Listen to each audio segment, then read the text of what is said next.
All right, I am here today with Nick Edouard of PathFactory. Welcome, Nick. It's good to talk with you again. It's been a couple years since you and I were on stage together. Indeed. Yeah, nice to see you again, Paul. Yeah, we're looking forward to having you at the Marketing Artificial Intelligence Conference. Excited to have you guys as one of our lead sponsors for the event, which is awesome, and get to see some of the cool new technology you guys have been introducing. I know you guys have been up to a lot of stuff, a cool vendor with Gartner, so there's a lot going on. Why don't you give us just kind of a little background on what PathFactory does? Yeah, for sure. So, well, thank you for having me, and we're very excited about MAICON. I'm really looking forward to being in Cleveland in July. I've heard it's lovely. So It is, and it's going to be right after the All-Star game. So the Major League Baseball All-Star game is going to be the week before. There, you lost me there, Paul. If it's not cricket, I'm not sure what we're doing. Yeah, my name's Nick Edouard for people that are watching this. I'm one of the two co-founders and president and chief product officer at PathFactory. We're a marketing software company based here in Toronto. We have a rather awesome team of about 100 people or so, and quite a few of them work in data science and R&D. And we work typically with kind of B2B mid-market enterprise customers, so people like Cisco and ADP and Thomson Reuters, and you would probably know most of their names. And what we do is to help them really deliver, or as we'd like to say, activate content. So we have our product, our SaaS product is a content insight and activation platform, and really helping our customers, prospects, find the content that they're looking for whenever and wherever we see them. And obviously we use a fair whack of AI to do that. So when you and I, let's see, we were on the stage together, 2017 Yep. Intelligent Content Conference, I think it was. And I believe at the time you guys were still more at the early stages of integration of AI and machine learning into your product. So maybe talk to me a little bit about just over the last even 2 years, how you guys have started integrating more machine learning into what you're doing to activate content. Absolutely. So yeah, we were actually Lookbook HQ then, I think, when we sit on the stage. Yep. We ran PathFactory about a year ago, because I think anytime when you have customers writing to you asking when you're going to rebrand, it's probably a good time to consider it. Really, we needed a better name that actually encapsulated really what we're doing. But so when we were on the stage together back in 2017, we had launched a kind of self-learning algorithm in a product called Recommend, and it was as good as we could take at the time, right? It was if there was a weakness, it was designed actually to very purposefully correct for this weakness, that we didn't have the data set to train the algorithm on simply didn't exist. So in the first instance, we had to create it. What we've been hard at work over really the last couple of years is building that kind of data set with our customers on their behalf, kind of minting this entire new class of data, like how does your audience actually engage with your content? So we've been adding more and more attributes to that. And part of that has actually been, one of the things that we've done is to really understand the content in a far better way. Historically we were relying on the way that the marketers tag content, and sometimes that's phenomenally useful, but tagging is hard, right? And when we stopped and looked at it, I think something like about percent of kind of content assets that we were activating on behalf of our customers were actually tagged with a topic, and of those, only 6% had more than one topic to do with it. And you and I both know that something like a white paper is probably it may well be to do with payroll, but it's also to do with a whole lot of other things too. And if you've got 500 content assets that are all tagged as payroll, and Bob's reading asset 1, which of the other 499 do you possibly recommend to him? So we had to understand the content in a far richer way. And so we built this kind of sexy name, an automatic content metadata generation service. So we talked about earlier, we're not very good at naming stuff. So what it does is what it says on the tin, right? It reads the content, extracts into machine readable format. We run things like NLP on it and do kind of topic clustering and the like to really understand the asset and then the relationship of the asset to the rest of the content library, looking at the distance between it. So we had to do that. That was part of rounding out the data set. But then we've really been hard at work on, right, so how do we use this data set to do two things? One is to mine it for insight, right? So to help with marketers and sales with decision support. But the other thing where the AI really comes to bear is on how do we actually use it to automate decisions on the marketer's behalf. So for example, how do we dynamically build kind of content sequences, the buyer's journey, help Bob, the prospect, find what it is he's looking for, by using our next generation recommendation service that's trained, importantly, Right. on all the data that we've been generating over the last 5-6 years.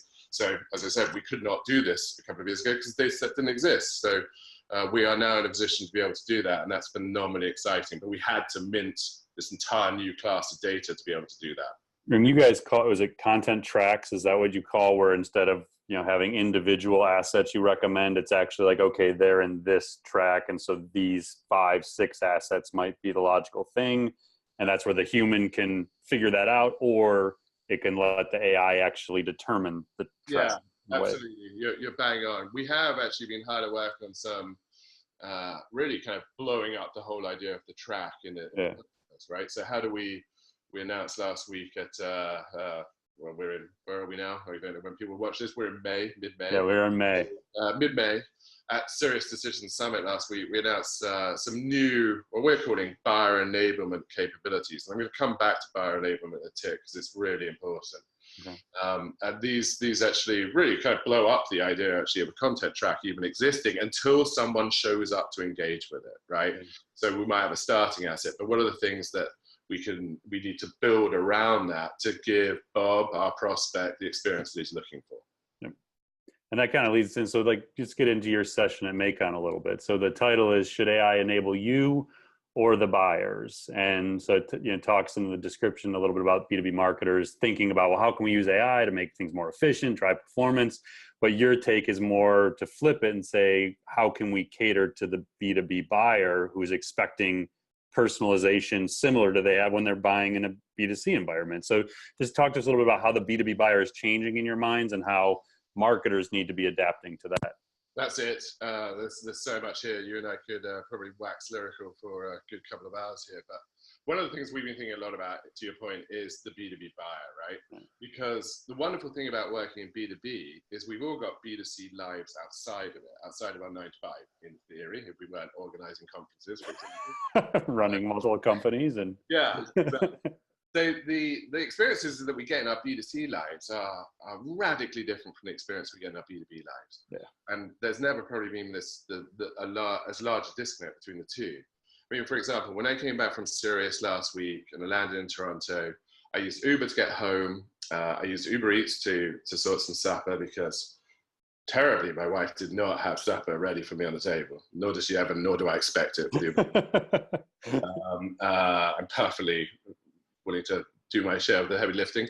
And then the third thing... Hit the button to order on Uber Eats. Exactly. Yeah, there you go. Uber Eats. And then we sat down in front of Netflix, right, after a couple of days away and finished off season 4 of Line of Duty, which was awesome. Yeah. And all of those services, I use them regularly, and I keep coming back and back to them. And why? Because what they do, they're all different, obviously, but the commonality across all of them is they match demand, me, with supply. Yep. In case of Uber, a suite of cars; Uber Eats, a suite of restaurants. In the case of Netflix, an entire kind of TV and movie kind of content repository. And they do this in a very frictionless way. Yeah. And so I think of B2B marketing in a very similar way. B2B marketing is a supply and demand issue, right? On the demand side, you've got your buyers. Come back to them in a tick. And on the supply side, you've got the content. You've got the education that they're looking for. And so kind of our remit, our mission as PathFactory is how do we remove the friction from that experience? And the great thing when you think about the demand side is the expectations that we have from our B2C lives, well, we'll bring them to bear on the B2B side. So Forrester, Gartner, etc., Sirius, everyone's been reporting for a long time that the buyer's journey's been changing, right? So much more of it is being done by the prospects before they want to talk to sales. So the B2B buyers are in the position, they're radically kind of consumerized, and they're also enabled to do all the research, right? Then they're willing to. That's the wonderful thing. So we've been thinking a lot. It's like, how do we enable them to do the heavy lifting? A lot of marketing historically has been very push-centric. Right? I'm going to design a campaign, a kind of 6-stage nurture. I'm going to deliver it to you 10 a.m. every other Thursday because that's a good time for 12,000 people, etc.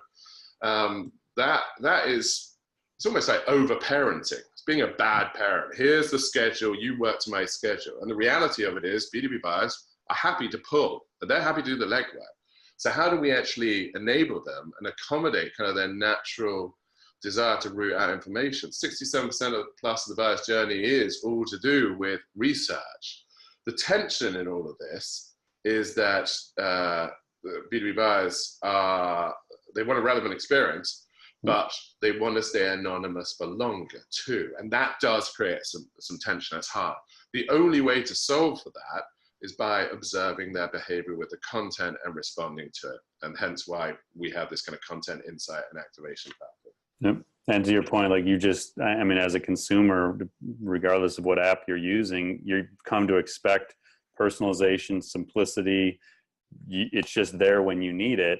And yeah, I mean, I think those of us that, have always kind of thought the way you have, it's like, we're consumers. Like I expect the same level of sophistication when I'm buying B2B than I do when I'm B2C, because that's what I'm used to. Yeah. And if there is that friction, then I'm just out. Like I don't want to wait around. And if I want to talk to your chat, but I want to do it now. I'm not going to come back at 7 in the morning and see your response. It's like, I got 5 minutes at 11:30 at night when my kids are quiet. Exactly. To do this thing now. Yeah. I don't care if I'm buying for my business or personal. Like this is my 5 minutes I have. And so like every journey in a perfect world, what AI enables is the individualization of every buyer journey. Absolutely. And that's, what you guys are doing with serving up content and letting it adapt to the individual is certainly one core piece of that puzzle, but it carries over into the email marketing and the conversational AI. And it's like, and that's where I think most marketers right now are just, they're still trying to figure out traditional marketing automation, like setting up their branching logic and workflows. It's like, there's a whole nother world of smarter technology sitting there for us all. Absolutely. And if you solve for kind of yesterday's problem, then you've still got tomorrow's to deal with, right? I mean, a lot of our customers we see wanting to kind of to skip that level and get to the next stage because they know where that's where they should be. It's where their buyers want them to be, right? Yeah. So I think there's when you stop and think about the amount of friction that B2B marketing has historically introduced into the B2B buyer's journey, it's pretty extreme, right? It is the scheduled nurture, right? But you don't get someone's attention 6 times every other Thursday. Right. You don't forms. I've never quite understood forms like landing pages and hard gates. Why would I put a barrier between Bob and his education? Why would I not ask him to convert after he spent 3 minutes reading it, for example? Right. Quality conversion. What else is there? I mean, there's a limited personalization. I mean, the state of personalization at the moment is macro at best. I get served a lot of things because I live in Toronto, and it's like, oh, someone knows I'm coming from Canada, and here's something with a moose on it. It's like, we can do a little bit better than that, right? This is, as Stephen, one of my colleagues, likes to say, that's really personification. It's not personalization. Personalizing to 3 generalized personas isn't going to cut it. Like, and that's, most marketers still spend time like, let's build those 3 personas. I mean, we build personas for clients. Like, it's still a thing that people need. And absolutely, it's better than nothing. Like, it's better than not knowing who your buyers are generally. Yeah. But you truly do want to look at, in the coming months and years, how do we actually leverage smarter technology, which we just dumb down like AI to, like, you just want smarter tech. You're still buying technology. You just want it to be smarter. You want it to help recommend things to you and help you make smarter decisions and take some of the heavy lifting off of you and the data analysis. Like, that's what it should do for you. It should enrich your job and make you actually want to do it better. And that it's all possible. So yeah, and for example, I mean, another one of my ranty things is the number of dead ends that we drive people to, right? So, for example, if we did fill in that form and then we get a hosted PDF, I mean, the terrible thing is, like, the marketer typically has no idea if I spend 6 seconds with it or if I spend 6 minutes. And where's my next best asset or assets in the session, right? How do I keep me moving forward? How do we feed the engaged prospects' desire for more information when, to your point, they've set aside the 20 minutes or half an hour to do the research, right? That is how people naturally consume content, in bursts of activity, not slow and steady drip feeds. And so, yeah, we're just trying to accommodate that behavior, what is a very natural behavior, and then identify when it's happening.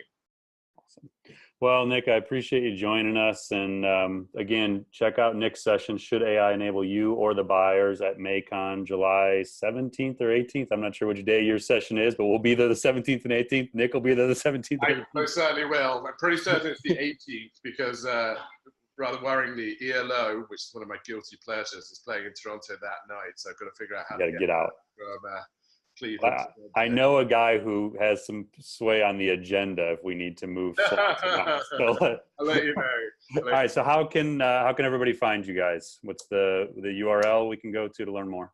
PathFactory.com. That's the easiest place to go and check us out. We've been making some pretty fun and I think very exciting announcements recently. So by all means, come and find those. And as you mentioned, we were announced as one of Gartner's kind of cool vendors for marketing technology in 2019, one of 3. So we're very chuffed with that. And they're really responding to the investments that we made in AI and the product advancements that we made. And how do we actually, I know this is a bit of a cliche and I'm always terrified to say it, but like, how do we actually deliver on the promise of the right content to the right person at the right time? I mean, that's been a kind of a unicorn of B2B marketing for a long time, whereas the reality is this is actually very here and now. Yeah, we've talked about it for the last decade, but the technology available today is actually making it possible. We didn't have the data for starters, right? I mean, so much of B2B marketing has been fueled by like binary data sets, clicks, visits, phone fills. They don't tell me anything about quality. They might tell me something about quantity, but right. Yeah. All right, Nick. Well, you and I could talk for another hour about this stuff, but we'll save that. Yeah, I appreciate you joining us and look forward to seeing you at MAICON in July. Brilliant. See you then, Paul. Cheers.